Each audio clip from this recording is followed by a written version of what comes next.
రేవంత్ రెడ్డి అన్న మీకు దండం పెడుతున్నా. ఏదైనా సరే ఇండియాలో ఫ్రీగా వస్తే ఫినాయిల్ తాగే మేము లేడీస్ మేమే చెప్తున్నాం. ఏమనంటే కరెంటు ఫ్రీ తీసేయి, బస్సు ఫ్రీ తీసేయి.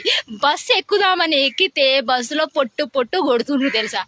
మనుగురు పోవాల్సినోడు కొత్తగూడెం బస్ ఎక్కుతుండు, కొత్తగూడెం పోవాల్సినోడు మనుగురు బస్ ఎక్కుతుండు. ఏంటిరా ఈ అగాత్యం అంటే, ఇది బస్సు ఫ్రీ అని చెప్పి యాడంటే ఆడ ఆపుతుండ్రు. ఒకవేళ బస్సే ఎక్కినాం, అక్కడ ఒక అందమైన అబ్బాయి ఉన్నాడు, అయినా ముందు ఆధార్ కార్డు తీసి ఇస్తే ఆధార్ కార్డులో ఫోటో చూస్తుండ్రు. పోనీ సరే ఇదంతా పక్కన పెట్టి, సరేలే మనం ఏదో ఆధార్ కార్డు ఫ్రీ ఇచ్చిండు అని చెప్పి ఎక్కేసినాం అనుకో, ఇది ఫ్రీ టికెటా, దీని బతుకు టికెట్ తీసుకోవడానికి కూడా పైసలు లేవా అన్నాడు చూస్తుండ్రు. కాబట్టి బస్సులు ఫ్రీ తీసేయన్నా నీకు దండం పెడతా.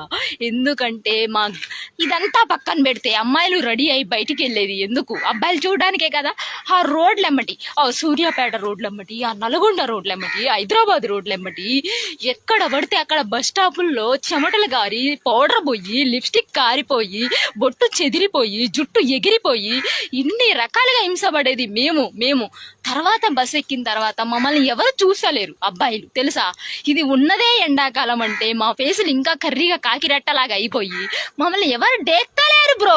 రేవంత్ రెడ్డి బ్రో మీకు దండం పెడతాం బ్రో. ఆ ఫ్రీ బస్సులు తీసేయండి బ్రో, ఫ్రీ కరెంట్ తీసేయండి బ్రో.